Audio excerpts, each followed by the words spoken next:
Good morning, everyone. Welcome. Thank you all for coming on and participating in this extremely dynamic exchange of dialogue and with these individuals who are esteemed panelists here ready to share what they're doing to disrupt the school to prison pipeline.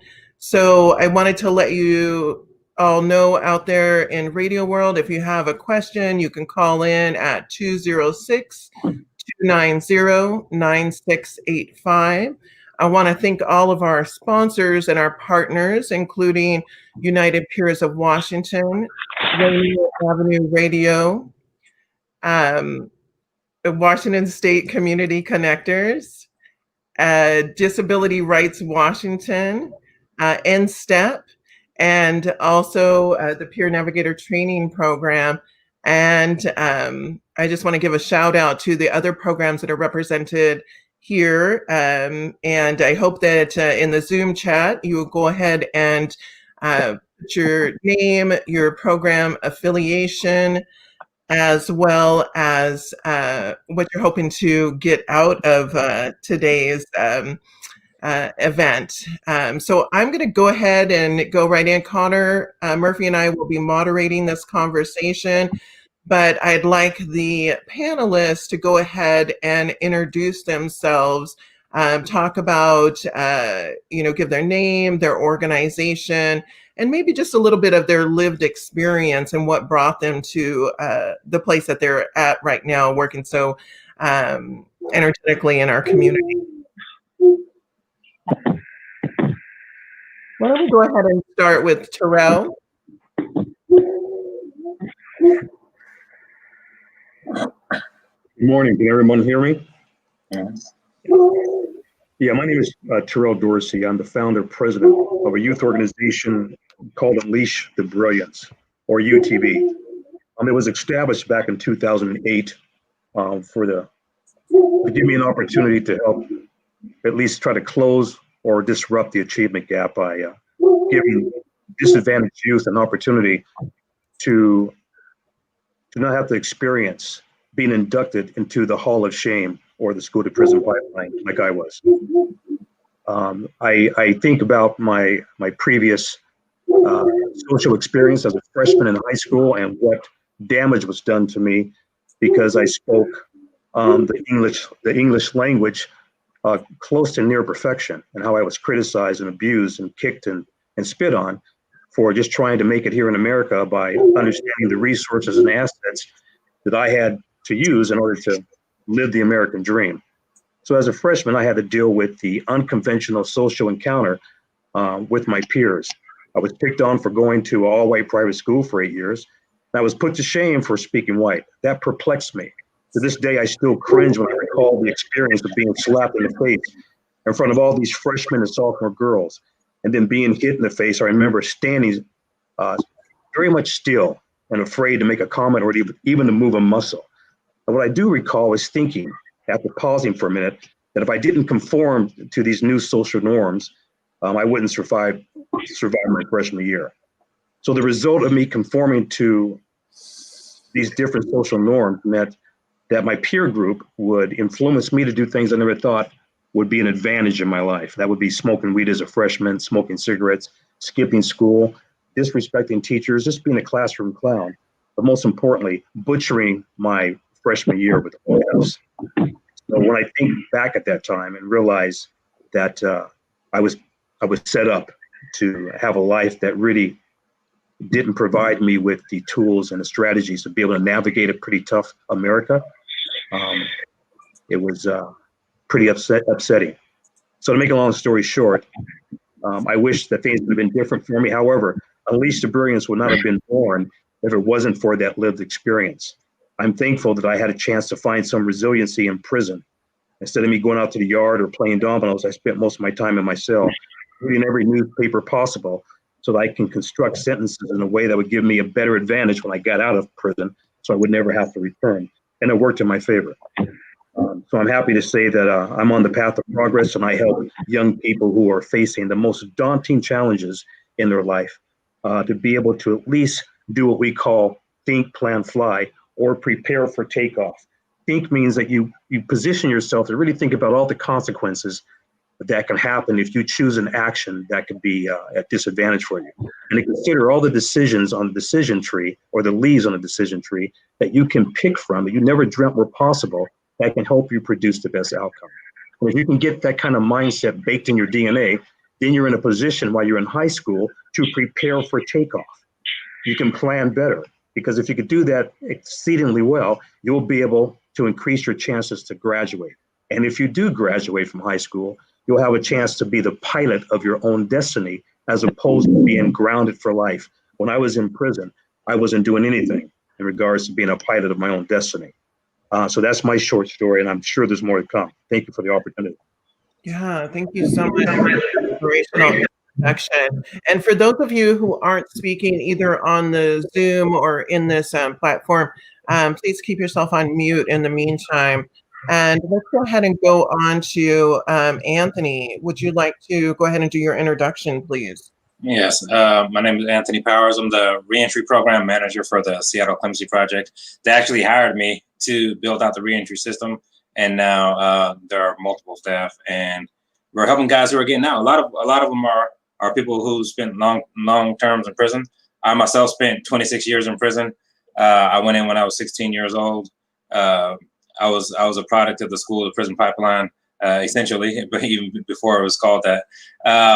Because they set Black people up for failure, set Black kids up for failure. I was born in Portland, Oregon. And when we moved to racist Vancouver, Washington at the time, then they treated us much differently in school, and that set me on a trajectory of going right back over to Portland and getting in trouble. And then I kept going back and forth, and I ended up going to prison while I was underage. But I developed the passion for this work. I developed the passion for this work while I was still incarcerated. When I was incarcerated, I was getting in trouble for my first 10, 11 years.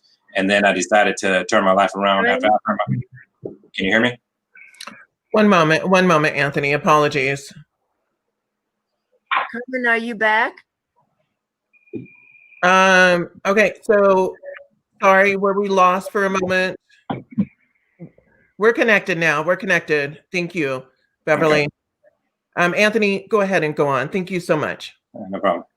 So when I was incarcerated, I decided to turn my life around, and then I decided to help change the prison system. So when I set out to change the prison system, I created a group called Beverly. Beverly, can you hear me? If for everyone, can other people hear me? Can you just give me a little wave? Okay. Can we number that is so Beverly? Everybody is commenting on that it's giving a lot of background noise. That's Carmen, our host. So now we've lost her entirely. Okay. And they're on radio. So I don't know. I'm going to text her and see if she knows we've lost her. I'm so sorry. So this is one of those technology issues that happens in this new virtual world that we're creating because of COVID. Connor is currently engaging with Beverly, and we'll make sure that the radio has us all connected and that they're on mute as well. And Anthony, everybody out in Radio Land can hear you. And as we go in and engage radio world. Okay. Oh, smart. Very You- smart. Sorry, Anthony, please continue, and thank you so much. Okay. That's it. It's perfectly understandable. I mean, we're learning a whole new system of doing things, and it's really making our world a lot smaller and being able to bring us together from far distances. So it's okay. We're gonna work through the small things, right? Because one of the big things that I had to work through is when I set out to change the culture of prison. That was the goal of the Redemption Project. And early on, we had great successes before the Department of Corrections colonized it and tried to turn it into something that it wasn't. But the goal was really for us to step up and stop being such a negative influence on each other and start encouraging each other to do things that are productive, pro-social, in the best interest of ourselves and our family and our community upon release. And it started off as something small, and it ended up spreading to every prison in Washington State. And we saw great results. So it had multiple branches to it. It had a self-awareness branch. It had a reentry branch. It had a youth outreach branch to where we bring in kids and mentor them in the visitor room. And just to show you how the cultural aspects of negativity is, even though we had kids writing in and saying, hey, before I went, this is the first time an adult talked to me like a human being. 2 kids said they were suicidal before they met with us. Still yet, the Department of Corrections at headquarters level at the time in 2012, once they found out that we were doing it, they sent out an email within 1 hour to say, don't allow no programs like this youth program to where we're trying to deter kids from the criminal lifestyle anywhere in prisons in Washington State. So that was something they put out, and it really doesn't make no sense. So I'm all about prison reform, social justice reform, school reforms, and in the school to prison pipeline. And one thing that this might be some news to people because it hasn't been released publicly. I only know about it because of a lot of lawyers I know. But one of the things that led to criminal justice reforms conversation happening and a lot of reforms starting is the juvenile issue on a federal level, right? So that led to a lot of the changes that have been happening in Washington State. And yesterday, under the carpet manner, both Pierce County and King County prosecuting attorneys' offices, who try to act like they're progressive, they both filed for the U.S. Supreme Court to clarify about the juvenile issues, because all these juvenile issues that have been ruled in favor of saying people need to be resentenced, you need to take another look. We already know about studies like I think it was the University of Seattle saying that Black youth in Washington State get 77% more time than whites for the exact same thing. So these 2 counties, especially King County, I would encourage anybody listening to reach out, have your networks reach out to that county and tell them to pull that petition, because that appeal or that clarification that they're doing, they're trying to undo years of progress towards criminal justice reform by attacking it in a subtle way. And it's not the messaging that they give us when they want us to elect them. It's the progressive and they want changes. It's the complete opposite. They try to do it in an underhanded manner. And the only reason I know about it is because I know attorneys and they had to be notified. Wow. They didn't know about it. Thank you so much, Anthony. I think that you expose the duality of the system, right? You know, that says that this is a rehabilitation opportunity. Let's, change these children's lives or youth lives. But in reality, that's not what it comes out to be. So thank you so much for sharing that. And Lataxion, can you please introduce yourself and give us a little bit of your story, please? Okay, first and foremost, I want to thank Anthony for the Redemption Project that he completed. I completed the process and became a facilitator. It was an excellent process, and I understand when he said DOC tried to colonize the process, and they did try to colonize it. But it was a brilliant process, and I want to thank you because it gave me an opportunity, a person that had life without the possibility of parole. It gave me an opportunity to seek redemption. It gave me an opportunity to invest in myself, an opportunity to come up out of the psychology of prison. You know that there's a psychology, there's a culture, and there's a sociological aspect to prison that some of us adopt and some of us don't. But thank you, brother, first and foremost. Secondly, my name is Lataxion. I created the 9 Steps to Empowerment process. I, like Brother Powers, I conducted the process within the prison, and it was attempted to be purchased from me, and I refused to allow them to purchase the process. And in my refusal, I was denied to even continue to conduct the classes because I refused to allow the Department of Corrections to colonize the thought process and intellectual property that I came up with. I like a lot of people, I've been impacted by environmental stimuli. I was a part of the structural gang culture for 4 years, right?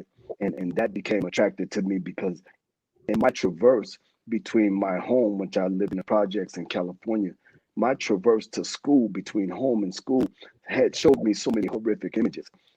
And those horrific images impacted me daily. Those horrific images stopped me from being able to effectively listen and grab the lessons that the teacher would give me inside of the educational process. That being the reality, I began to not go to school just to miss traveling and seeing the things that I was seeing. In my travels to school, I walked from my house to elementary school. I seen prostitution. I seen drug deals. I seen robberies. I've even seen dead bodies in the process of going to school. And in that process, I told myself that I would never allow anybody to victimize me as I was watching other people die. We lost Oh, you. okay. And part starting a gang. And when I started the gang, in order for us to protect the community and protect the youth that was in the community, that we don't have to suffer from what everybody else was suffering from. But that led to other things, right? It led to criminality, it led to violence, and it led to those parts of society that no youth should have to endure, no youth should have to participate in. Regardless, that was the fact. I ended up getting suspended from school. Back then, they were calling them truancy officers. So I ended up getting suspended from school, and that was the criminalization of my youthful act and my youthful attempt to maintain and sustain myself in a hostile environment. So that takes us back to the school to prison pipeline. After I had gotten suspended, I ended up going to juvenile hall. Once I went to juvenile hall, as everybody on this panel know, once you go to juvenile hall, now you're criminalized. Now the youthful behavior that we engage in is criminalized. So that set me on a path of desensitization to incarceration. So by the time I was 18, I was desensitized to incarceration. It didn't mean anything to me to go and do some time, right? So the reality is the prison to the school to prison pipeline is real, and it's affected each and every one of us in our own ways. It impacted each and every one of us in our own ways. What I'm doing now is I created a gang violence prevention and intervention group called In Step, and we've coupled with credible messengers, and that we can start mentoring and opening up avenues for the youth that would happen to experience the same thing we experience, and try to give them some type of instruction, or if not guidance, in order for them to avoid the pitfalls that we weren't able to avoid. And what I'm running into, what I'm finding out, is a lot of these youth are way smarter than I was when I was their age, right?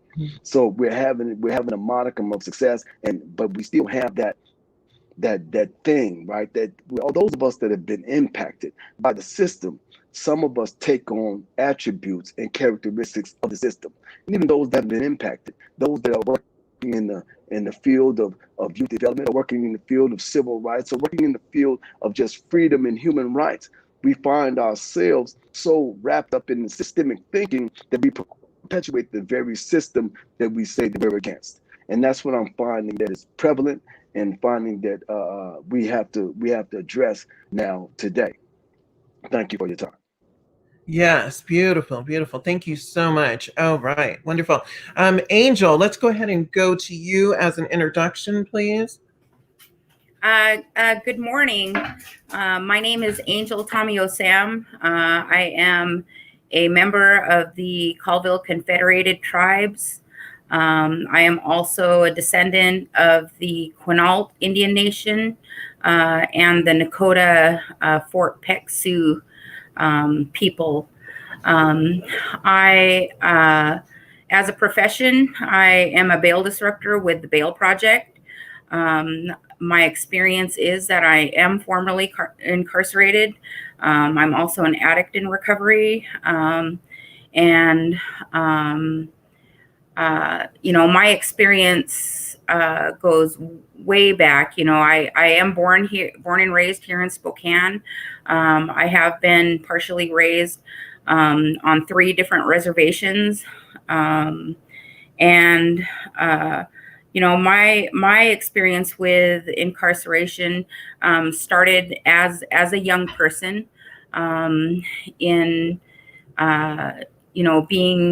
being number 11 out of 12 children with a mom who really had difficulty making ends meet, especially when we would live on the reservation, where unemployment can be in upwards of 60% of the 60%, and and we definitely fell into all of the demographics of poverty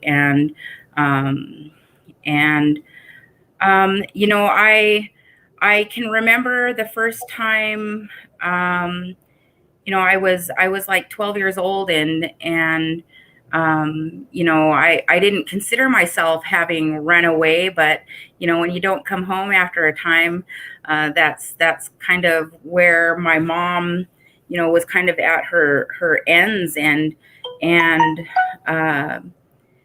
her resolve and the advice that she got was to call the police and to have me found where I am, wherever I was at. And when I found myself in jail as a 12-year-old child, I just remember looking around and kind of immediately feeling that bleakness, immediately feeling the oppression.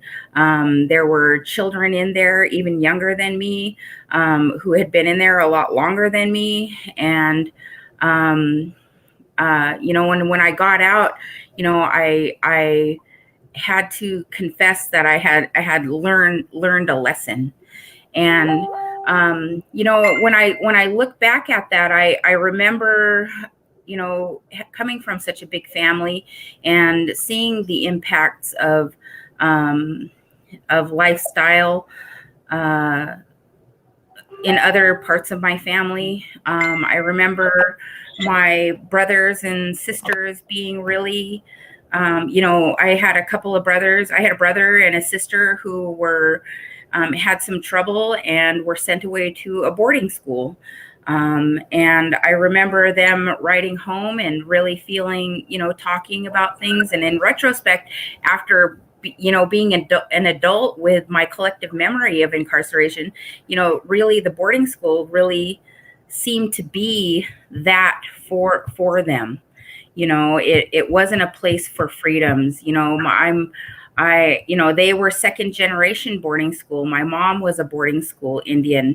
And I remember her sharing with me, after everything was said and done, and the mistakes that she had made by relying on systems, by calling police, by, understanding that the trouble that I would get into further into my life, where, I would have white counterparts and they would get the deal and they would get out of juvenile and I would not. I would have to, be locked up and, go to school as a child incarcerated. And, later on in her life, she really said, her experience spoke to being plucked from her own family as a 5-year-old child and literally kidnapped and put on a train and traveling for days with just her nightgown on and with other children to a boarding school and saying, it was a setup that I was led to believe that I could rely on these systems to be able to help me. And after my time as an adult, she said that, it's not what happened in boarding schools that is directly responsible for every bad thing that happened to us as a family, as an Indian family, and to happen to us in Indian country, but it's linked to every bad thing that happens, these boarding schools. And, I would spend my life as an adult in and out of county jails. And, I have this experience that says that there has to be a different way. We have to have a different way. I raise children now. I'm in a community where, we have the highest rate of arrests for drug possession and for domestic violence and domestic violence related charges. And, I have this opportunity as a bail disruptor with the Bail Project in my community, even before. That's how I met Carmen. We did lots of advocacy here in our community and, kind of seeing that distinction of where services, instead of incarceration, that should always be the option. According to me, according to many people. And so, I'm just really grateful to be here. I'm grateful for all of the voices so far. You're so powerful. And, just looking forward to this conversation. That's all I have. Yeah, thank you so much. I think you share such an emotional story too about how the effects of colonization have conditioned us to believe that these systems are going to liberate us and help us. We're going to go ahead and go into a break time now. And those of you on Zoom, if we can just go ahead and stay on mute, we're going to be engaging you. When we come back, we'll do an introduction with Jeremiah Miller, who's here with us also, and look forward to chatting with you in a few minutes. Thanks. Rainier Avenue Radio, your community radio station will provide you with more information. Rainier Avenue Radio. This is the news on Rainier Avenue Radio. Prisoners, attorneys, and other advocates said that the Department of Corrections has not only been careless with protocols meant to keep COVID-19 cases in check, but has also lashed out at those who have become ill. They accuse the department of stigmatizing those who have become sick with the virus, even as cases skyrocket in prisons and work release facilities across the state. Critics blame the department's lack of an organized response for the rapid spread of the virus. The Office of Corrections Ombuds, the state's watchdog, has already found fault with the Department of Corrections' response to the COVID-19 outbreak at the Coyote Ridge Correction Center in Central Washington. 2 people there died in June, and more than 300 prisoners and 100 staff have been infected, as we reported last week.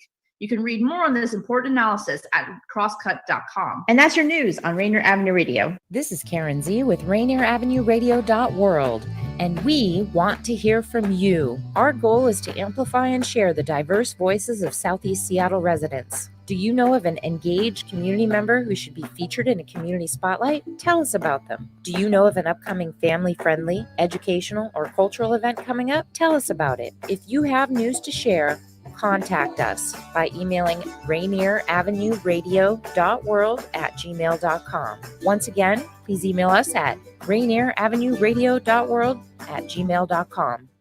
Women are not an homogenous group. We face discrimination differently depending on factors such as ethnicity, age, socioeconomic status, and more. Rainier Avenue Radio is proud to amplify women's voices. They are the experts of their own lives, initiating conversations within their community about challenges they face, the solutions they're working on, and the opportunities they see. Please join us this Sunday from 2 to 5 for Women's Voices on Air. We know our challenges. We are the experts of our lives. We are master multitaskers, prioritizing our family, friends, and our faith above our own needs. Our needs and voices are too often overlooked. Please join us this Sunday from 2 to 5 p.m. for Women's Voices on Air. We tell our stories in our own way. Your sexual and reproductive health care can't wait. Not now, not ever. Planned Parenthood is here with you to provide you the quality care you need from the experts you trust. Call or visit us online to book your appointment today. You're listening to Rainier Avenue Radio.world. Check us out on social media. Facebook and Instagram, Rainier Avenue Radio.world, and on Twitter at Rainier Ave Radio.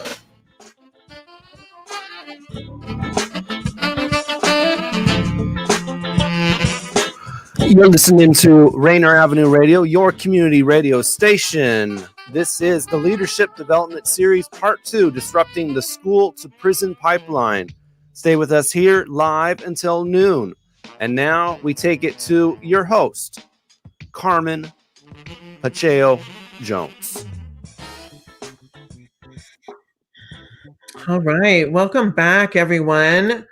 Thank you again for taking the time out of your morning to participate in this leadership development series.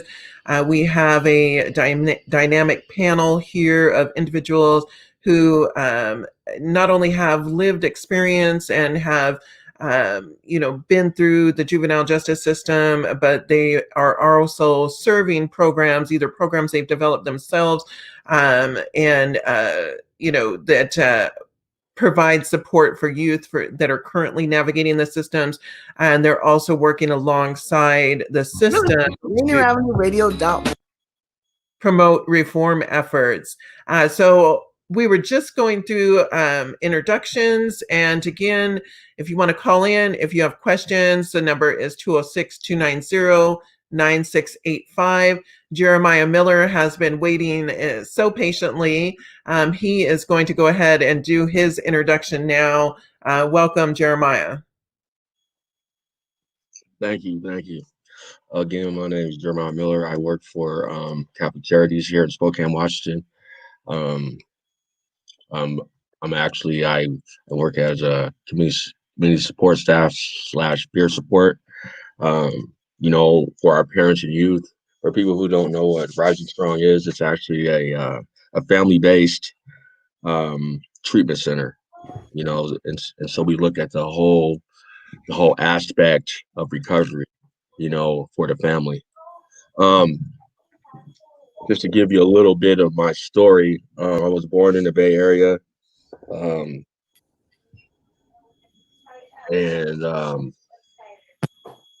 let's see.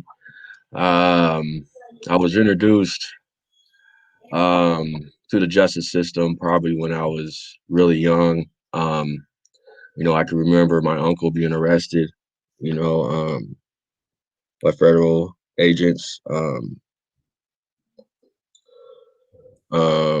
And that feeling I had, when I saw one of my family members get taken away so violently, was in shock. I think I was 7 years old. And from that point on, I always had a fear of police, and I always knew that, well, damn, I get kidnapped. I was taught growing up that, we never talk to police, that we always keep our distance, and they are the enemy. And, I've seen a lot of, growing up, I've seen a lot of prostitution. I've seen a lot of drug dealing. I've seen, gang activity, and so that followed me until I moved to the Northwest. I too am from, the Portland, Vancouver area. It's kind of ironic, and I was introduced to the juvenile system there. I think I was 12 years old.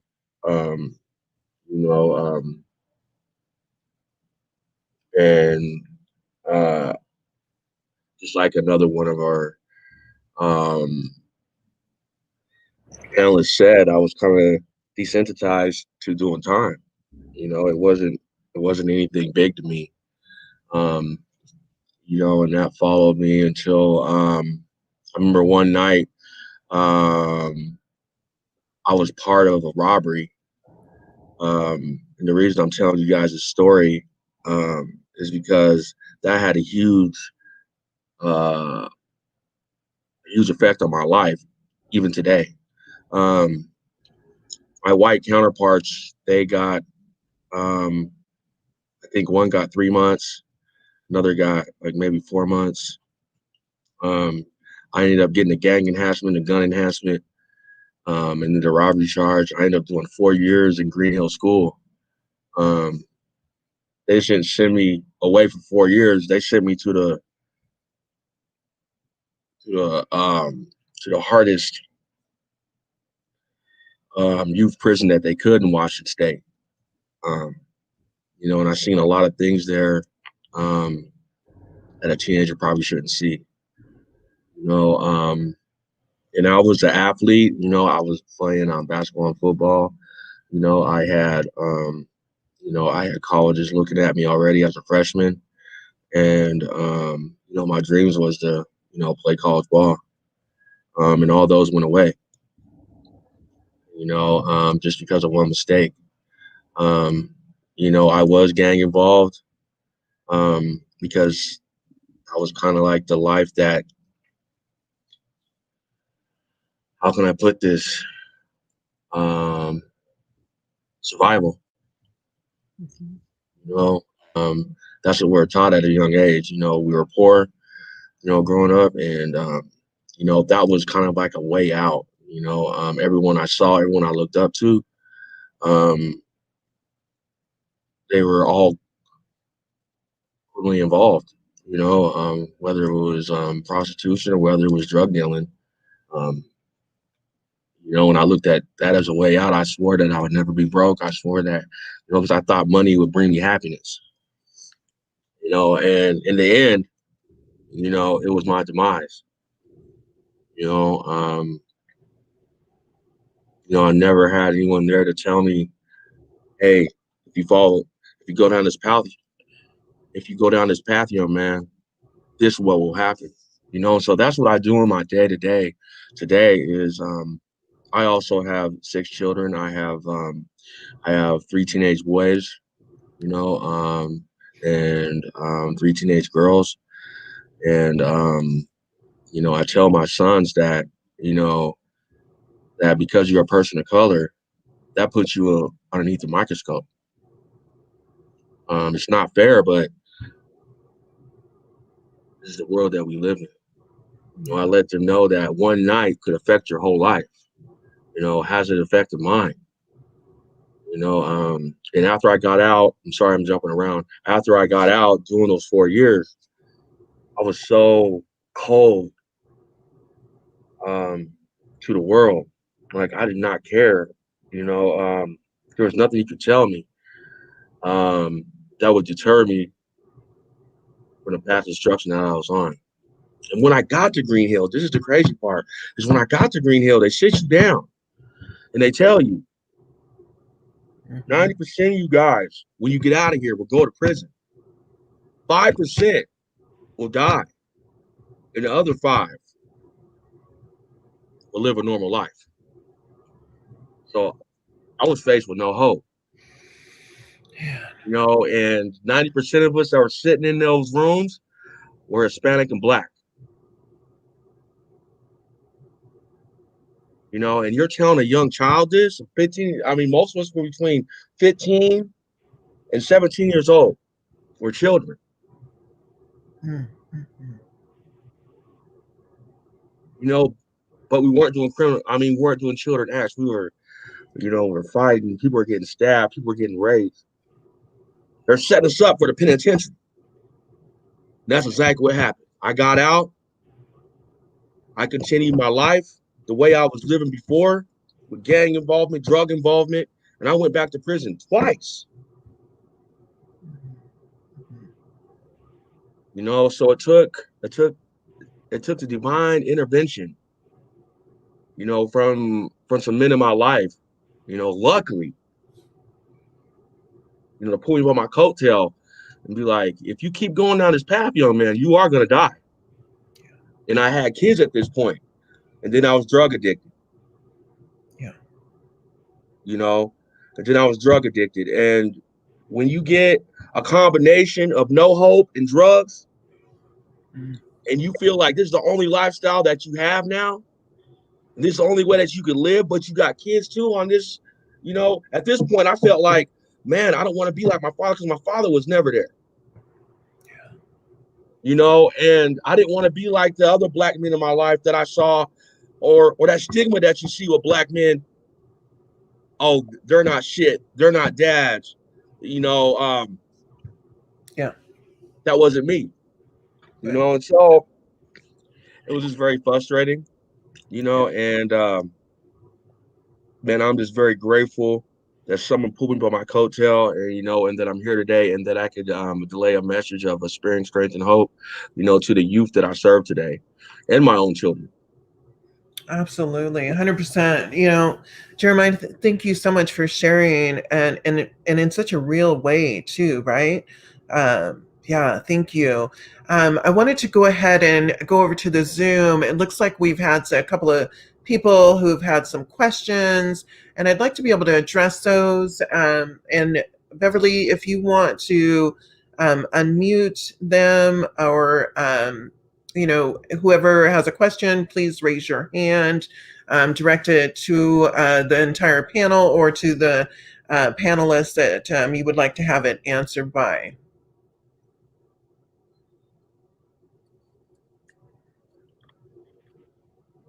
Jim, Yeah, which question? yeah, the one about did 9 steps still get into DOC? Oh yeah, thank you. Yeah, the DOC turned what? I got to go back and look. Yeah, bear with me here. I'm sorry. Can you identify your name and your Yes, organization? Jim Bloss. I live in Monroe. Mm-hmm. Yeah, my question is about the 9 steps that the originator of the program trademarked. And my question was, what happened then? Did DOC allow the program to be presented? Yeah, that's a great question. And I don't know if anybody on the panel has that information. Unfortunately, Lataxion had to step off because of an urgent issue. And so I don't have that answer, but it's something, certainly if you want to leave your email in the chat, we can follow up with you on. Sure, that'd be great.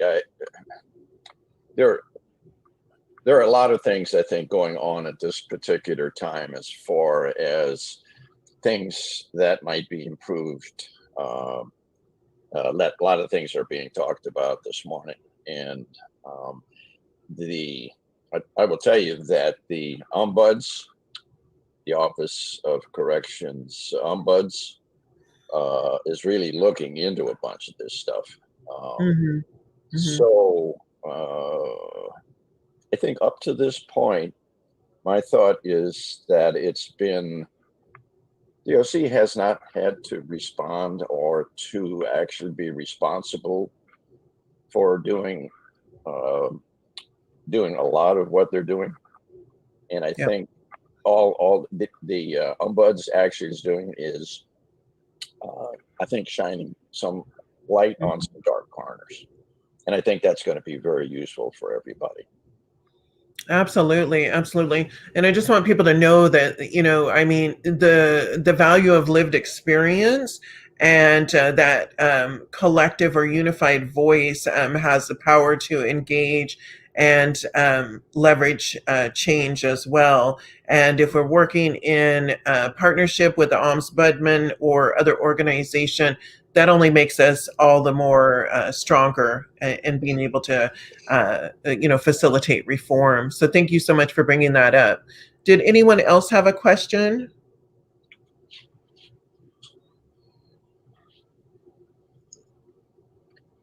I'm sorry. Let me just ask just quickly.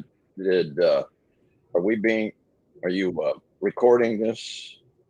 This event? is being recorded, yes, and you will be able to access it off of Rainier Avenue Radio for viewing. Yeah. Okay, that's great. Thank you. All right. Okay. If there's not any other questions, we're going to go ahead and go back to the panelists. Connor Murphy, if you would wouldn't mind introducing yourself for those of the members on Zoom or on the panel who don't know you, and then we'll go ahead and let you take it over and talk to the panelists. Absolutely, Carmen. Thank you so much. And thank you to all of our panelists and Rainier Avenue Radio for hosting this event. Like Carmen said, my name is Connor Murphy, and I work with as the community coordinator for the Peer Navigator training program. Our work is to connect formerly incarcerated individuals, training them to become peer navigators and community health workers. Also disrupting policies which negatively affect formerly incarcerated individuals and individuals of color. I'm really grateful to be here, and thank you everybody for sharing your experience. I want to go next to some questions that we have for our panelists. I'm going to start with Terrell. The first question is, what inequities do you identify in the justice system, and what do you believe best practices are for disrupting the school to prison pipeline, Terrell? That's a pretty heavy-weighted question. There's many ways to unpack an answer. From my own personal lived experiences, I think some of the injustices are when you first get incarcerated, the way you're treated compared to others. It becomes very obvious that you are nothing, and that you're isolated. You're not given the opportunity to have access to resources to help rehabilitate yourself. And I'm talking about from the point of entry. If you get involved in a criminal situation or behavior that results in you getting arrested and then charged for a crime, from that point of entry, there's a lot of inequities. As one of our esteemed panel members said, he was arrested and given 4 years, while others were given 3 months and 4 months. That seems to be the condition of the world that we live in. Rehabilitation is very important to me. Obviously, I was so ashamed of being in a place where I thought I would never enter. And I remember when I was talking to one of my counselors in Monroe. I was at Monroe. It was in 2021, actually. I got out in 2022. And I remember a counselor said to me, she says, "Terrell, did you ever graduate from high school?" And I said, "I did not." And she looked at me, she said, "Did you know that just about every man in this prison, is about 3,000 of you right now, 75% are high school dropouts?" I wasn't aware of that, but it hit me that, wow, I could have avoided this if I could have avoided being bullied when I was a freshman. It was never my intent to miss school or to give up my education, but I didn't have a mentor. And I think we have a lot of credible mentors that are providing insight and life skills coaching before the prison to school pipeline is actually revealed to them or experienced. But I remember that counselor asking that question, and I felt so ashamed. I thought to myself, when I was in prison, I also recognized that most of the men that were in there were short. I thought to myself, I'm 5'6", I'm Black. And, in this world, being Black doesn't afford you the best opportunities. You're not given an opportunity to at least unleash your hidden talents and skills. And I thought to myself, being born short, being born Black, and then now all of a sudden I'm a felon, what are my chances of survival? And then I thought to myself, the only way I'm going to have a slight edge to get out of here and survive is to read as much as possible and understand the inner workings of this world so that I can navigate it more successfully and never have to experience going back to prison. So that worked in my favor. I will share with you, however, that when I started to look for work, it was a daunting challenge. No one would hire me. I didn't want to risk lying on the application Not with today's technology. They're going to find out if you're fact or fiction. So I had to tell the truth. Eventually, after a number of months, a woman hired me. It was a Black woman that worked at an IT company called Zones in Auburn, Washington. I told her that I introduced my 4 children to poverty by being involved in drugs and also criminal behavior, went to prison twice.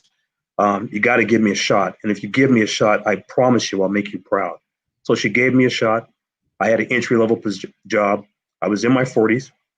And I noticed that I could make her proud. I worked there for 7 years. But during that 7 years, what was the most haunting, I think psychologically debilitating, was that all these younger people in their 20s were coming in, getting higher paying positions. They knew my station in life and they knew their economic station. There was no cross-pollination because I was different, I was older, so we didn't really have a social connection. But they knew my station in life. It was humiliating to come to work every day and realize that I had younger people making twice as much that I was. I had a cap on my salary. I was catching a bus back and forth to work, and it was very difficult. But I had 4 kids I had to take care of. And so I just caught 4 buses to work and 5 buses back. It was very interesting to have that kind of intestinal fortitude. Nevertheless, I remember when I finally got a car, I was driving down Highway 167 to Auburn. This was about 6 years later. And I had this feeling of complete embarrassment. I didn't want to face those young people. I thought to myself, I just cannot go back. And I remember crying in my car on the way to work because of the shame of not having a decent education. Thinking, why do some individuals go to universities and why do others go to prison? And look at the outcome of this. So I remember crying in my car thinking, I'm not going to go back. I'm going to go back and sell drugs. That's all I knew. I can make a decent life and be able to be competitive, buy myself a home, have a nice car. Then all of a sudden I screamed out, strip yourself naked of self-sabotaging behaviors and unleash the brilliance. I don't know where those words came from, but it convinced me to go to my job, get on my computer, sit at my desk, regardless of the daily indignity of others doing better than me. I remember transcribing Unleash Your Brilliance on my computer, and it percolated there for 3 months. Then I had an epiphany that I'm going to take Unleash Your Brilliance and turn it into a youth organization to make sure that any student of color who is facing the same challenges of feeling inferior, living in abject poverty, have a chance to see life through a different lens. I'm going to help them unleash their brilliance, and I've been doing it ever since. It's beautiful. That is, yeah. Thank you, Terrell, so much for that experience, sharing that with us today. You know, that those pieces of education, your life experience is so good for me and the work that I do, so that I can learn more about these experiences from the school to prison pipeline and these inequities. And so I can have a better lens of the best ways to serve. So I really appreciate that. Next, I'm going to go to Anthony with the same question. I will give you a warning that we may have to go to break during this question. So if we do, I'll try and interrupt politely, and then we can get back to the show. So again, what inequities do you identify in the criminal justice system, and what do you believe best practices are for disrupting the school to prison pipeline? So as far as inequities, there's many inequities, right? I mean, just by the fact that there's 3.7% African Americans in Washington State, but we make up 18 to 20% of the prison population, shows the inequities there. And a lot of it is in every decision point, but especially sentencing. But the decision points from who the police pull over, who's how they're charged by prosecutors, all the way through. It leads to inequities throughout the process, to where it's just a snowball effect. By the time you get to conviction and sentencing, then you're exploited. And I'll give a first-hand example of that. When I went back for resentencing back in 2016, there was a 19-year-old black man who had never been in trouble in his life, no juvenile record, graduated high school, and he was accused of shooting twice in the air, shooting a gun twice in the air, right? The prosecutor said, they're not going to go under 18 years on the plea bargain. And he is facing 40-something years. So they stacked up the charges to where he'd be facing 40-something years. Nobody got shot. I read the police reports myself where a lady said, I saw him. It was a silver semi-automatic. I'm an avid hunter and gun enthusiast. I'm 100%. 2 weeks later, the police did a search warrant, found a black revolver at his friend's house. They went back and interviewed the lady who said 100% it was a black revolver, right? So he ends up getting all this time in prison. But there was also a white guy in there who had an extensive criminal record. He was in his mid-30s. He was accused of kicking in somebody's door, shooting at somebody. Somebody jumped on his back. He punched out the window, stabbed somebody, and then snatched the person's necklace. They pled him down the same. We're in the same county, same everything, right? These are two guys that I'm in the jail pod with. Gave him 5 years for a nonviolent crime. So you can see just the decision points with prosecutorial decisions and everything throughout the process. There's a ton of disparities. There's a ton of things that are going wrong. And maybe when we come back, I'll talk about a national database that I'm actually working on with Microsoft that would identify these. I've been giving presentations to the governor's office and legislators to identify these and to try to end the public being blinded to it, because we plan on making it a public database that's open to everybody, so you can see the disparities, you can see everything, and it measures down to the last prosecutor and judge, and you can really see where the problems are. And maybe we can talk about them more after break. Wow, that's amazing. Thank you. Yeah, thank you so much for that. I believe we'll be going to break here soon. I'll see that pop in the chat when we do. Yeah, those experiences and those stories, just like Terrell's, are super powerful, and the education piece of those are so important. I really thank everybody here for these conversations, and again, Rainier Avenue Radio for hosting this session. Right now, we will go to break. When we are back, we will have Anthony Powers talking about disrupting the school to prison pipeline. Here with the Rainier Avenue Radio traffic update. You can listen to us in your car 24/7 anytime by downloading the free TuneIn app. Once you do, search Rainier Avenue Radio. And remember, do not curse out your fellow drivers. This has been your Rainier Avenue Radio traffic update. Atlantic Street Center has been serving the children, youth, and families of the Seattle-King County area since 1910. We partner with families and communities to raise healthy, successful children and youth through services including counseling, early learning, youth development, domestic violence, and education support for school-aged children. Committed to serving the African American community, Atlantic Street Center provides services and support for all marginalized people. Learn more at AtlanticStreetCenter.org. Hi, I'm Paul Pearson of StarTime. Did you know that back in the 1930s, Rainier Avenue Radio operated out of a supply closet in the Columbia City Sea First Bank? Well, times have changed, and so have we. Now you can hear all the great Rainier Avenue Radio shows on our mobile app for Android and iPhone. It's completely free on the Google Play Store and the iPhone App Store. The Rainier Avenue Radio app. Help a child in need during the holidays. The good people at GivingGiftsOfHope.org have requests for baby toys, dolls, trucks, and remote control cars.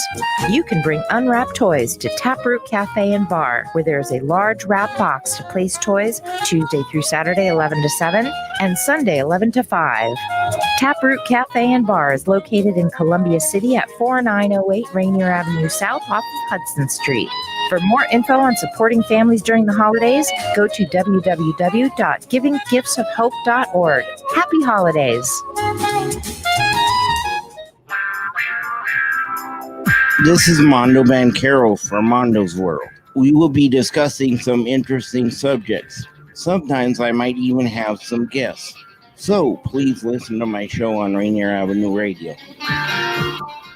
This is the news on Rainier Avenue Radio. An appellate judge has ruled that the Washington State Department of Labor and Industries did not show sufficient evidence to fine a Yakima gym owner for alleged violations of coronavirus regulations. Per Como News, One of Anytime Fitness's owners was fined more than $99,000 in July and $29,000 in August after the department said the gym exposed its employees to COVID-19. The judge ruled in favor of the gym, saying the attorney successfully argued that the state had to show the employees were forced to work and the inspectors didn't actually check to see if anyone inside the fitness center was an employee. And that's your news on Rainier Avenue Radio. You are listening to Rainier Avenue Radio.world. Don't forget to log on www.RainierAvenueRadio.world. That's right. You're tuned in to Rainier Avenue Radio.world, your community radio station for the Seattle King County area right here in the Central District. And you're currently listening to the Leadership Development Series. This is actually part 2, Disrupting the School to Prison Pipeline. And part 3 will actually air on Rainier Avenue Radio on January 7th. And that'll be happening at 10 a.m. Part 3 is Peers, Credible Messengers, and Parent Partners Have the Solutions. We thank everybody who is currently tuned in live on Facebook Live, YouTube, Twitch, on our website at RainierAvenueRadio.world, and on our app. Search Rainier Avenue Radio, and that is for Android and iPhone users, free to all of you. Thank you all for tuning in. Now we're going to take it back to your host, Carmen Pacheco Jones, to continue the Leadership Development Series right here on Rainier Avenue Radio. All right, thank you, and welcome back. And I'm just going to go ahead and turn that right over to Connor. Awesome. Thank you so much, everybody. If you are listening on Rainier Avenue Radio and you do have any questions, you can call in at 206-290-9685. And we're going to take it back to Anthony Powers of the Seattle Clemency Project. We left off talking about inequities in the justice system, and now we're going to go to the second part of the question. Anthony, what do you believe some best practices for disrupting the school to prison pipeline are? Best practices, in my opinion, are we have to reach the youth young, and teach them about things like when I was younger. One of the things that led me to get involved in the criminal lifestyle is I had no hope for the future. I didn't even know about financial aid for college, right? So informing them about basic things like that, informing them about the true consequences of the law that a lot of them don't know about, and teaching them how to do short-term, long-term goals, and teaching them about opportunities like the fact that there's 1 million tech jobs open in America because not enough people are training for it, or if they like to do stuff hands-on, and those are living wage jobs they can get engaged in and hope for the future, as well as trades jobs. Plumbers and electricians. Not only are they six-figure jobs in the city, but they're projected to be over the next 5 or 10 years, even in smaller places, because not enough people are training for them, right? So give them that guidance toward the future, and don't just try to tell them what to do, but actually train them as future leaders and put them in responsibility roles, but have the school system itself practice this approach.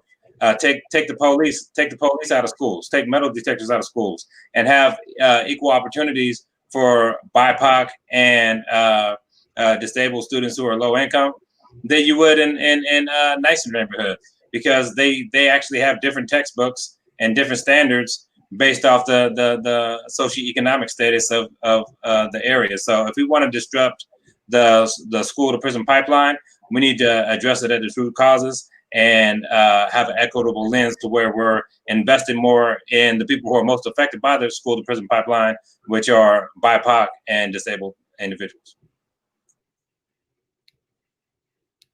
Absolutely. Thank you so much for that. Creating hope through the educational system to disrupt the school to prison pipeline. So true. And you speak so eloquently on the subject, and there's so much passion behind that. And I appreciate you being here to speak on these subjects. Really quick, I want to take it over and see if we have any questions via our Zoom platform. Beverly, if anybody has any questions, possibly via the chat, if you could read those out, or if any participants have a question that they'd like to unmute themselves for a specific panelist, that would be great. Connor, Jim Bloss has a question for you. Jim, are you still on? Do you want to ask it directly? Sure.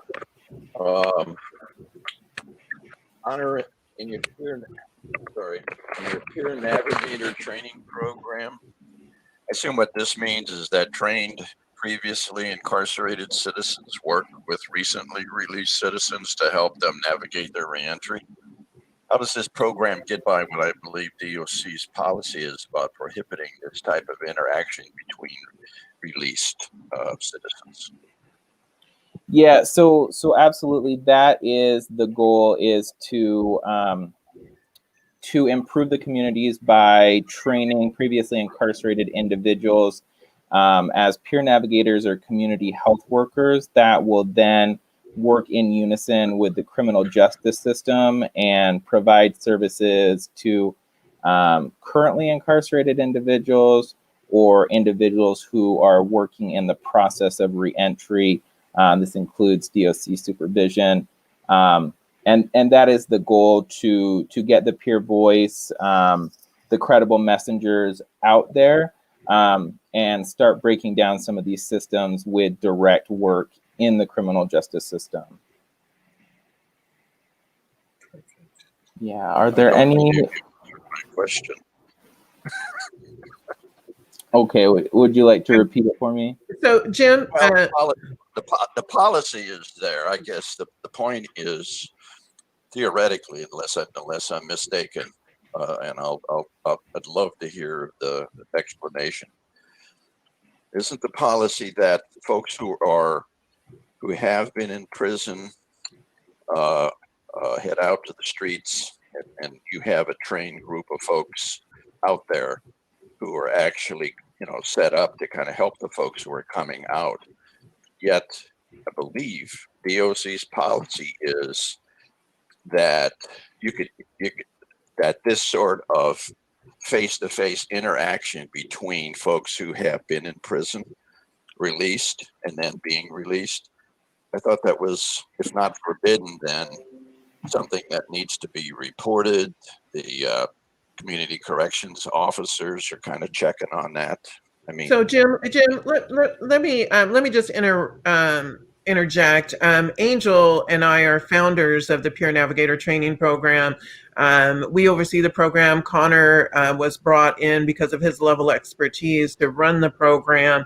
It was initially started as a jail only, but we've expanded to individuals who have experienced prison as well. And what you're talking about is the punitive measure in which the Department of Justice has put in to impact individuals from being able to get actual support from others who have experienced systems such as them, because we have data that the peer model is successful.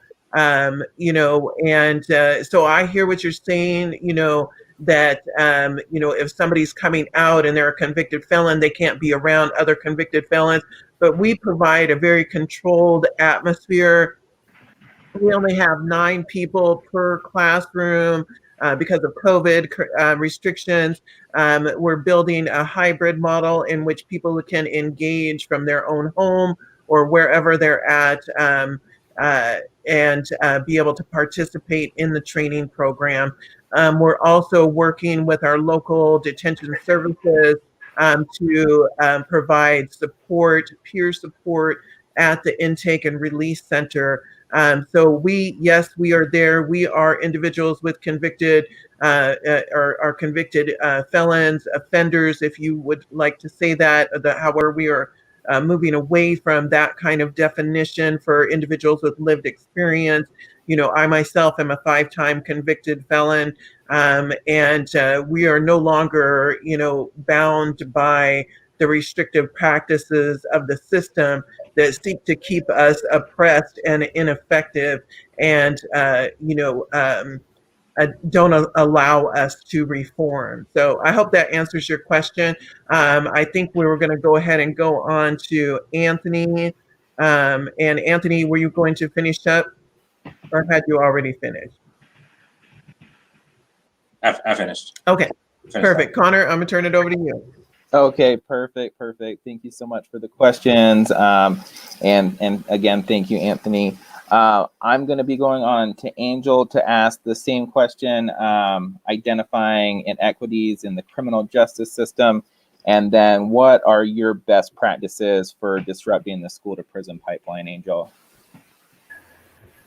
I get really excited when I hear best practices from, people who have been directly impacted.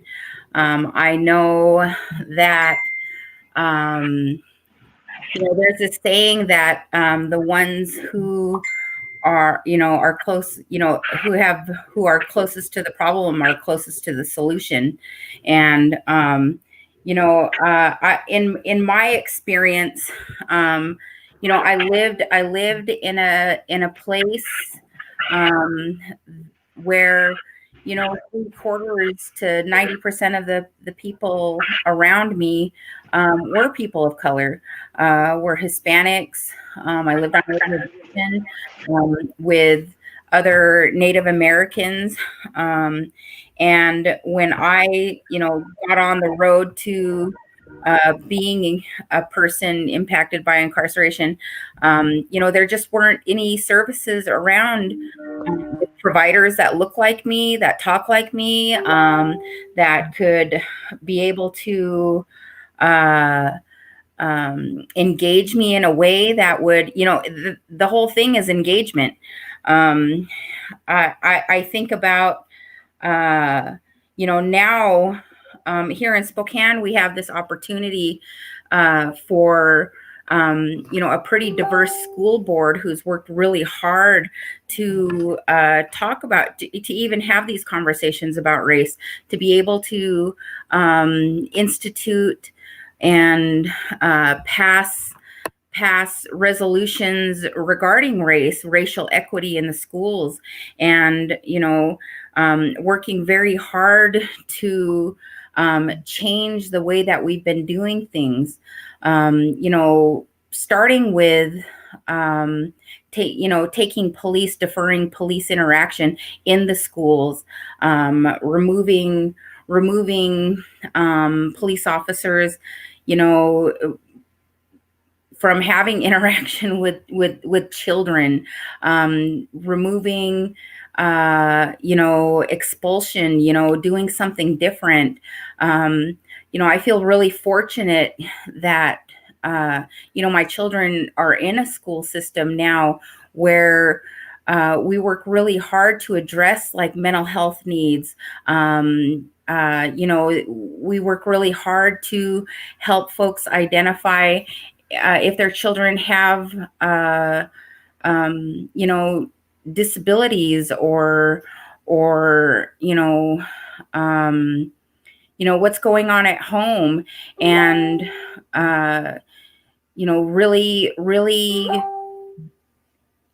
really effective programs for children who, are with families who are fleeing domestic violence, who are, we're starting to develop programs now for children who have parents who are incarcerated. I know for my program project, the Bail Project, we take a look at that, when we interview folks, whether we bail them out or not, we ask that question, do you have children, and where are they? And we get really involved with our advocacy and helping folks stay engaged with their children, because that's something that we see, when parents and children are away from each other, the dynamic, they seem to kind of parallel each other, with parents kind of cycling in and out of jail and eventually to prison, and then children starting to do the same thing, getting kicked out of school and into the juvenile justice system. I'll just say the juvenile system, because there's no justice, when you lock a child up. So, when I think about best practices, I think about, decolonizing and not depending on these systems as they are, to be able to be, you know, the creators of you know, seeing people and meeting people where they are. And, you know, just like Jeremiah, you know, that he works for this program where they treat the whole family. The whole family has an opportunity to live together, to, you know, understand and see the dynamics in their family. And, you know, when they run into things, to be able to treat all of them together at the same time, you know, and that's something that across the board, you know, really ought to happen.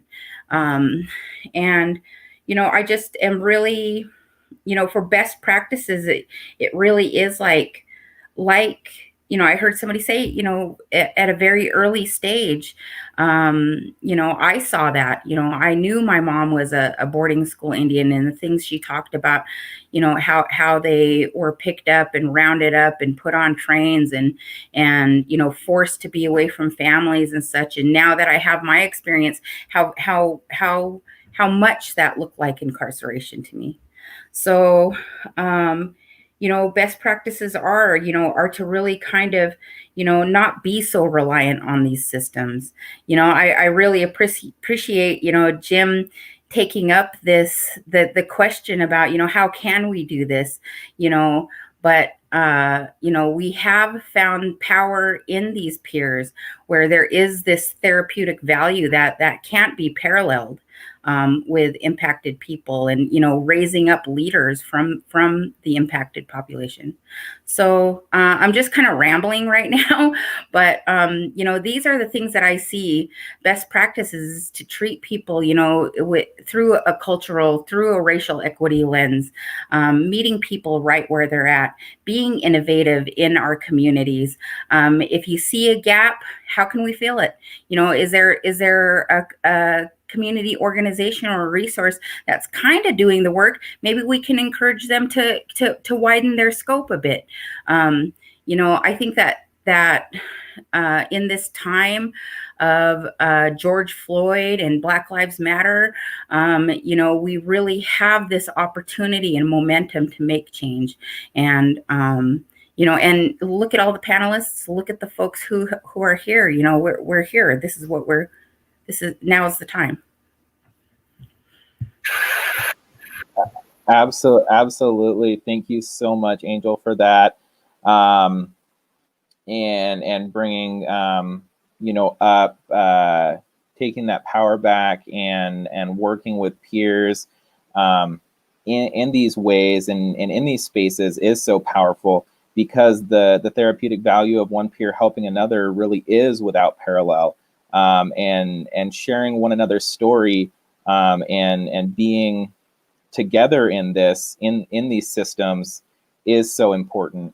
And in the work I do, the value of me being able to sit down with an addict or somebody that was formerly incarcerated, and show that there is hope, is so beautiful. And Angel, I know that you taught the talk, but you also walk the walk in your work, and it's so appreciated. So I'm just grateful to be here and be able to listen to so much valuable life experience. I will take a quick moment to see if there is any questions on Zoom. And if there is, go ahead and you can ask your question, or if somebody can read them from the chat.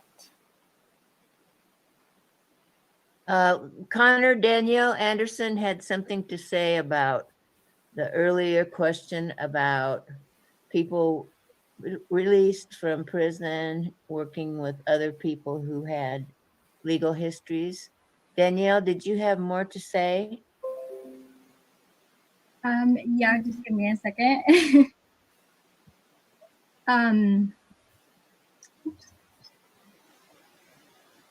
So for me, I was in a reentry program when I got out, and it was a one and done for me, which is not always the case. And then I became a reentry specialist, and helped other people learn how to come out of prison and find a successful job, and find housing and get back their kids, and did the whole program.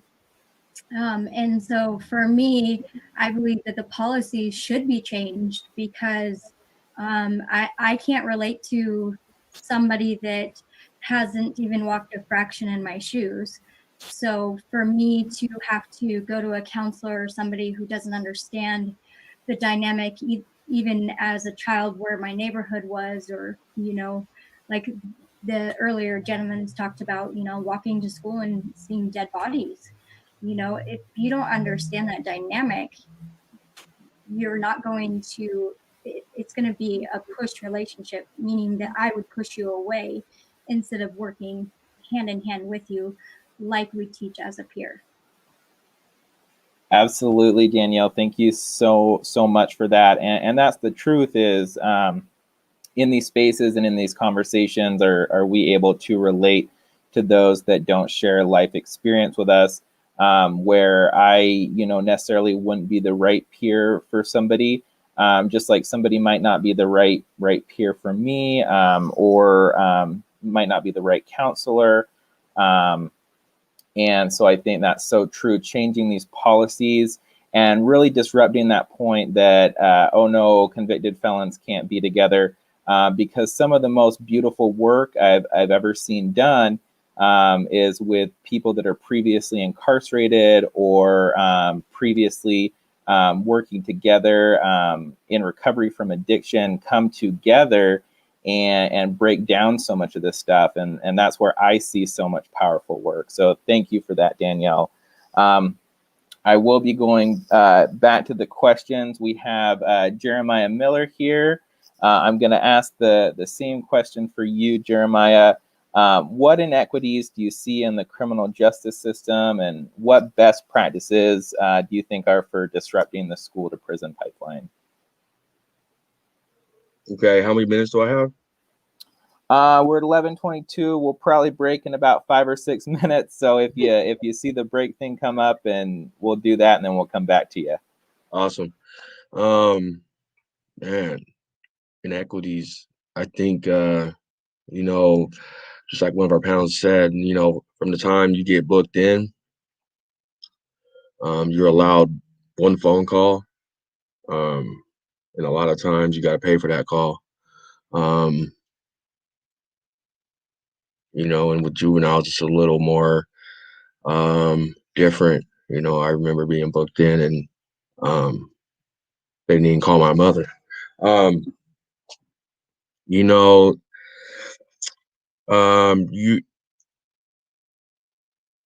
It's like guilty until proven innocent. You get treated a different way. I know I got treated different than my counterparts. They basically just, they just throw you to the wolves. They treat you less than human. So I think within the systems, we have to change that outlook.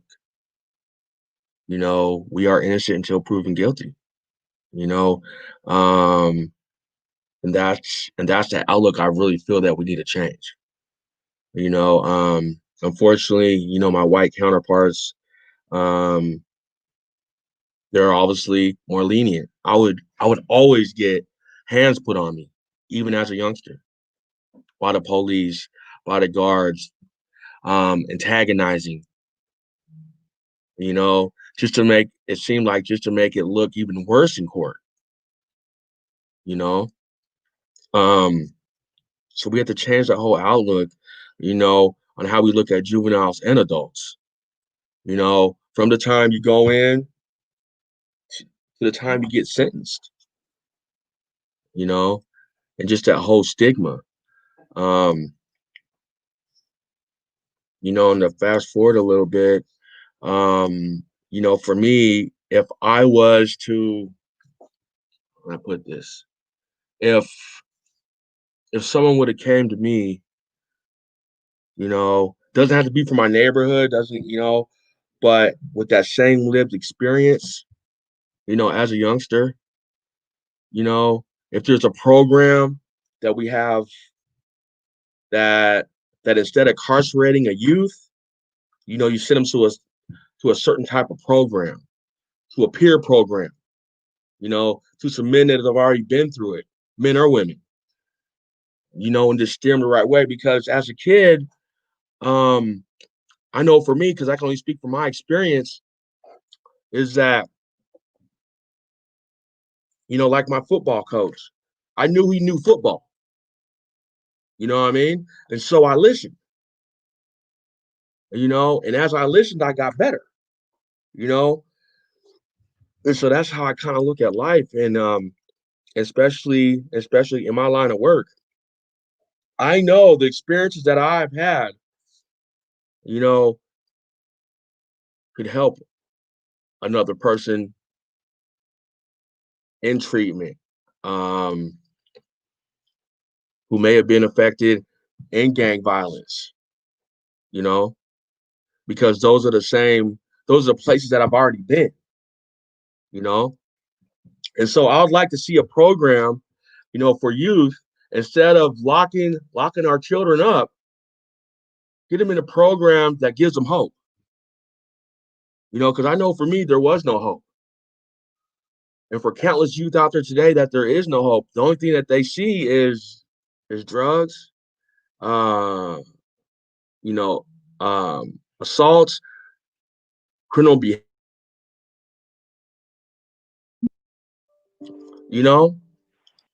and so there is no hope. Let's infuse some hope to the youth. Let's get some programs that breed hope.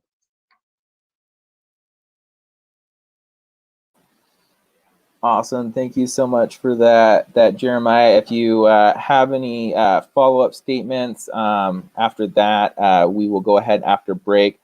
Just thank you for sharing your experience and the powerful statements that you made. Thank you to Rainier Avenue Radio, and we are going to go to break now. Rainier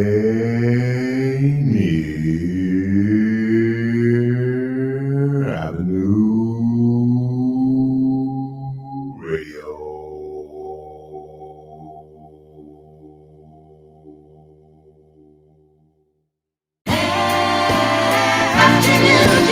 This is Paul Pearson, host of Star Time. And when I'm not explaining to my intern exactly what R&B is, I'm listening to RainierAvenueRadio.world. This is your Rainier Avenue Radio.world community update on Seattle City Lights Utility Discount Program application. If you are impacted by COVID-19, otherwise known as the coronavirus, access the utility discount application online at seattle.gov/UDP for utility discount program, or call 206-684-3000. That's seattle.gov/UDP or 206-684-3000. The Urban League of Metropolitan Seattle, empowering communities and changing lives. The Urban League has been there to serve when our community is at its lowest. It's never mattered what the crisis was. The systemic oppression remains constant for those most vulnerable. Here at the Urban League of Metropolitan Seattle, we'll be temporarily adjusting our hours of operation and available services. If you are in need of resources, we recommend that you give us a call at 206-461-3792. To make an appointment, press 0 and speak with the receptionist. Walk-in hours will be from 10 a.m. to 3 p.m. Monday through Friday.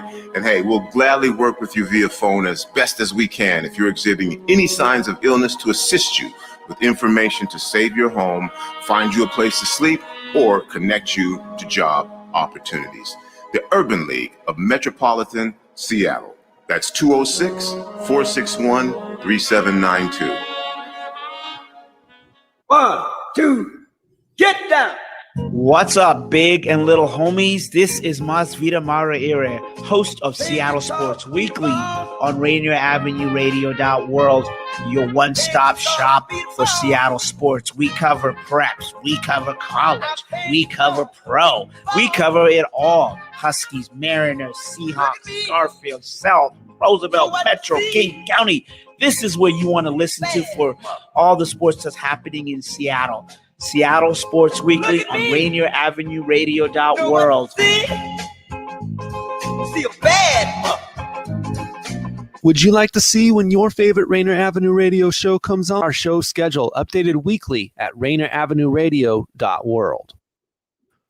Rainier Avenue Radio, your community radio station, online at rainieravenue.radio.world. You're listening in live on Facebook Live, YouTube, Twitch, the Rainier Avenue Radio app. Just search Rainier Avenue Radio. That's Android, iPhone users. The Leadership Development Series Part 2, Disrupting the School to Prison Pipeline. And if you're enjoying this series, make sure you tune in a couple weeks on January 7th at 10 a.m. for Part 3. They'll be doing Peers, Credible Messengers, and Parent Partners Have the Solutions. You can, of course, tune in after this program ends at noon for Seattle Sports Weekly with Masvita Mariar and Lars Hansen. They will be, of course, discussing the Seahawks and whether they are legit Super Bowl contenders, what the Sounders are going to be up to next after, unfortunately, losing the MLS Cup, and the Huskies. What's their next step with recruitment after being replaced in the Pac-12 championship game? Now, we're going to go back to the Leadership Development Series, Part 2, Disrupting the School to Prison Pipeline. Here is your host, Carmen Pacheco Jones.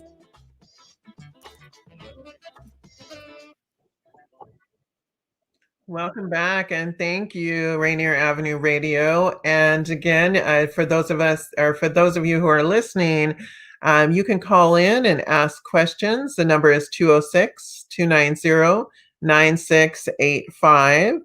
And let's go ahead and go back to our Zoom real quick before we, come together with the panelists to ask one final question. Beverly, is there somebody over there who had a question or a comment? Yeah, Jim Bloss is asking if if any of the programs need to have an official DOC, Department of Corrections waiver to have people being released working with formerly imprisoned people. Not to my knowledge, and I know several reentry programs, including ours, that has not been requested of us. Does that answer your question? Yeah. Jim, are you still on? Does that answer your question?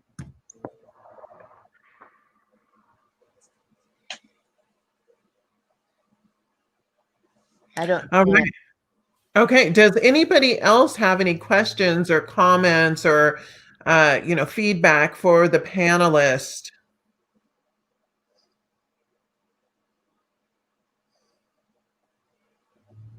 Mary Williams, did you want to say something?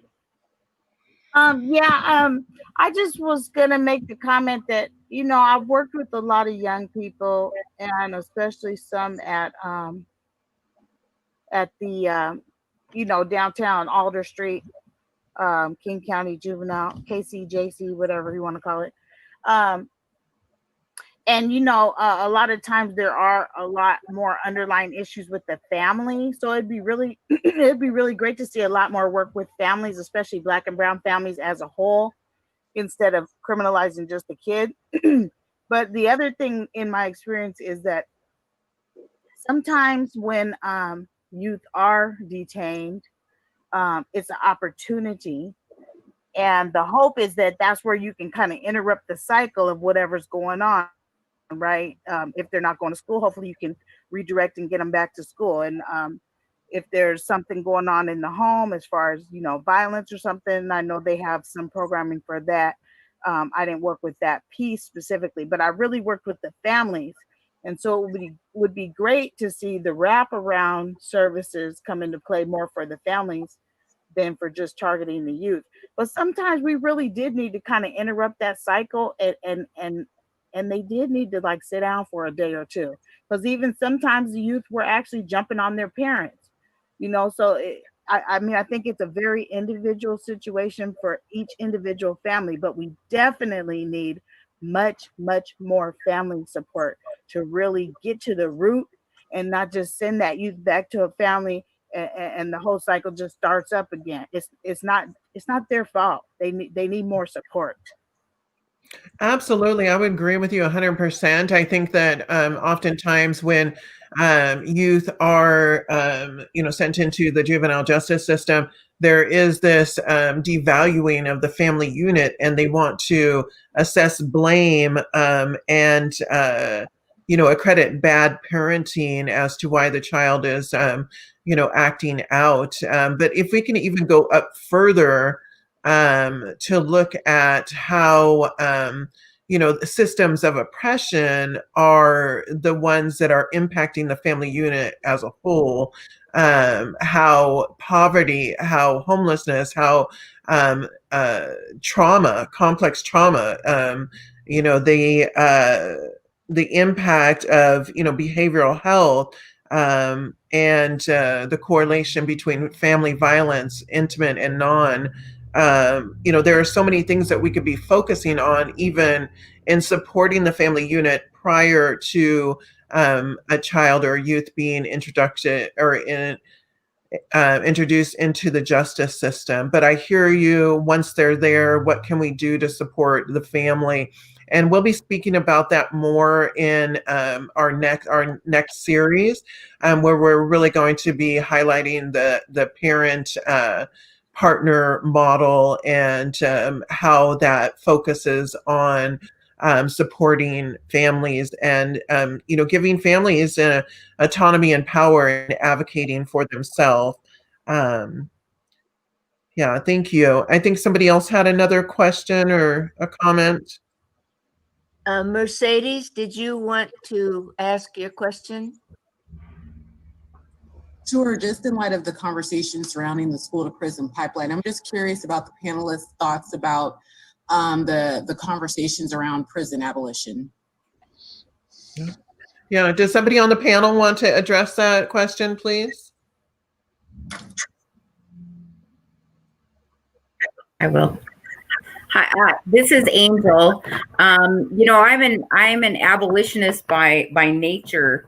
I really have learned in my experience that there is something else besides incarceration that can occur for everybody. I have learned, especially in this school to prison pipeline, my experience really has been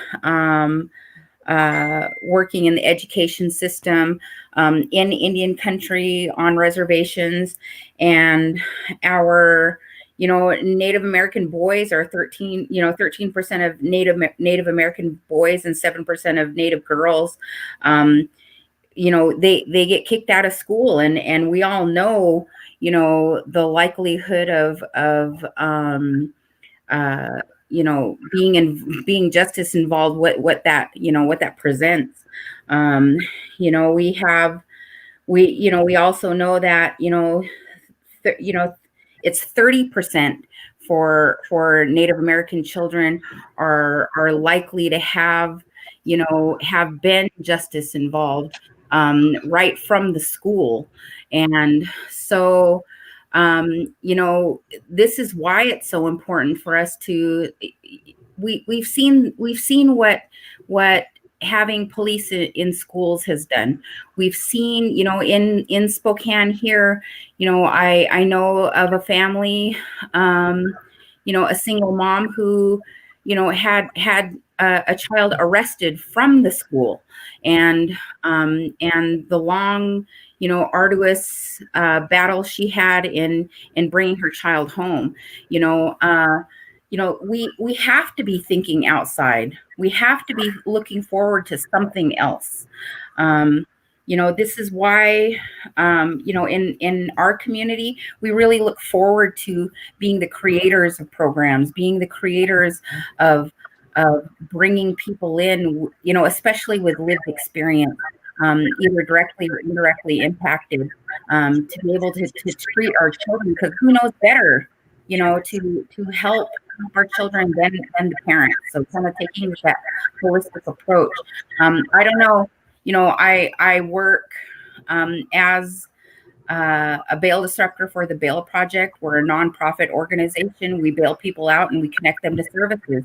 Again, this is something, that kind of supplements the abolitionist in me who says, everybody should have or should have a fair shake, be able to fight cases on the outside, be able to, and I get that question all the time about folks who are violent offenders or sex offenders, and I hate those labels, you know what I mean? Because, they're just as hurt as anybody else, and there's a place for them as well. And that doesn't necessitate, prison. That doesn't necessitate the effect, the trauma of incarceration. I think back with all of our roots, from the boarding schools that has set up, my people for incarceration, slavery that has set up, my Black brothers and sisters for incarceration. It's in our DNA, and it's time to just break that. Abolition now. And so I don't know if that answers your question, but just from my perspective, there's something that we can do for everybody, and incarceration is not the answer. Yeah, I think you bring up so many great points. And, just to add a little bit to that, is that prisons are built capacity-wise based upon third grade testing scores. So they're already preparing prisons based upon a 7-year-old, 8-year-old child's testing scores.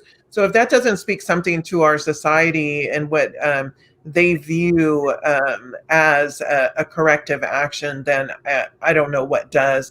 But getting back to our questions, because we have about maybe 15 more minutes, and I want to bring the audience back in, or the Zoom in, as a final Q&A. So if you could just spend a few minutes here answering, what does an ideal community look like to you? And what is your vision to have your community, or what is your vision for your community and those you serve? And Anthony, do you want to go ahead and start off, please? Yeah, because this is actually something that I've already been working on. Started working on earlier in the year, and then started up again with the Black Brilliance project in the Seattle area.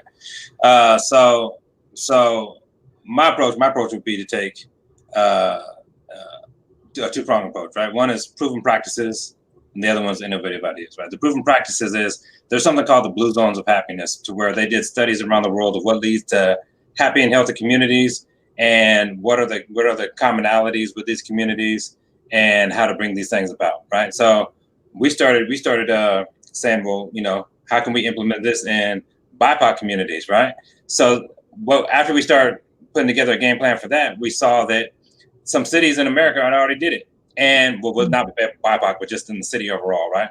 And they actually save, in some cases, hundreds of millions of dollars by implementing these practices, like wider sidewalks, better lit streets, but it reduces crime and everything else, right? So imagine if we did that combined with the innovative ideas of how do you reach the Black community by those with actual experience. They're not just bringing outsiders in, but people who are from these communities and able to relate to the people of those communities, and bringing up this equity approach, to where you're doing something that's a proven practice, and but you're engaging in these communities that are oftentimes neglected. So it's not only worth the investment for cities, but they're gonna get a lot off the back end, not only with reduced crimes and everything else, and then we're gonna be benefited. So the ideal community for me would be to see this type of investment in our communities, see our schools mirror any other schools, and there's not the differences there. See a criminal justice system that doesn't need prisons. I was shocked when I started studying the prison system that in 1973, there was a U.S. government study that said prisons aren't necessary and we need to get to the root causes of what leads people to prison so that we can do away with prisons. That was actually an official stance of the U.S. government. At the same time, Richard Nixon was saying, according to John Ehrlichman, his personal advisor and attorney, who admitted this years later, we need to go to war with black people and hippies, right? Because he said, so actually anti-war protesters. So he wanted to go to war with the black community, and his way of doing this was to hype up the war on drugs and the efforts against drugs. And his protege, Ronald Reagan, is actually the one who implemented a lot of the ideas that Richard Nixon had. So this was a systematic approach to ignore that study, grow the population as a means of going to war with black people in his mind, going to war, right? And disrupt him because he couldn't just openly say this stuff. And this is his own personal lawyer who came out later on and admitted this on the record. So we need to acknowledge history and then go back to that mindset of how do we eliminate the prison system in a logical and plausible manner, and by getting at the root causes. And if we invest in the communities, if we invest in black businesses and BIPOC businesses, I mean, in the African American community, the dollar circulates for 6 hours. In a lot of white communities, the dollar circulates in their businesses for 20 days. That shows you that we need to invest in our own places. We need to have our own car lots, our own grocery stores, our own convenience stores and everything else, right? So my ideal thing would be to invest in ourselves, invest in our communities, bring up these communities that have been neglected and oppressed, like the Native Americans and African Americans and Hispanic immigrants. Bring up these communities that have been oppressed for generation after generation, and really just have an equitable system to where people are treated in a good manner, and everybody can work towards a positive and healthy future for the collective community. Oh, that sounds beautiful. Yeah, I look forward to that. I look forward to learning about your project more as well. And hopefully you'll come on January 7th and tell us a little bit more about that. So Tyrell, same question. What does the ideal community look like for you? And what's your vision?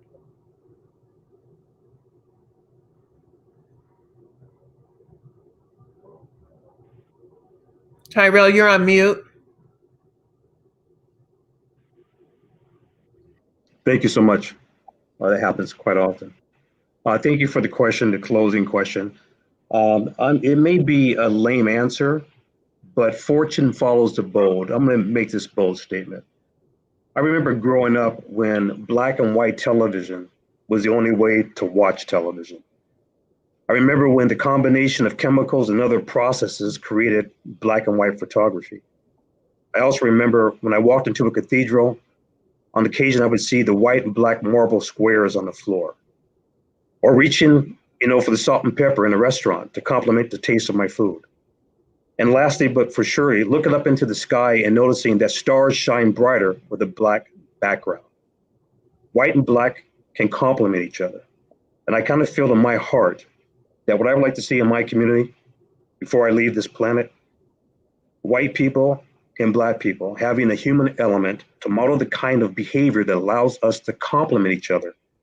And when that day comes, we'll begin to see a real push for scalable and sustainable reconciliation between white and black. And if that happens, we'll see it between all people.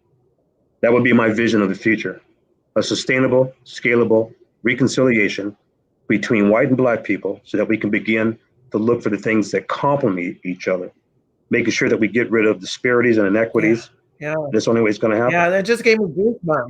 I love it. Thank you so much. Thank you. And Angel, same question. What is your vision? And what is the ideal? Go ahead. Well, my vision, first of all, involves a land back strategy.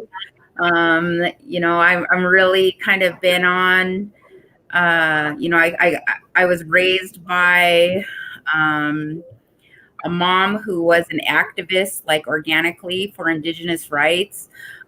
She really instilled a lot of the values that I carried in and raised my own children with, and how I even negotiate being in my communities.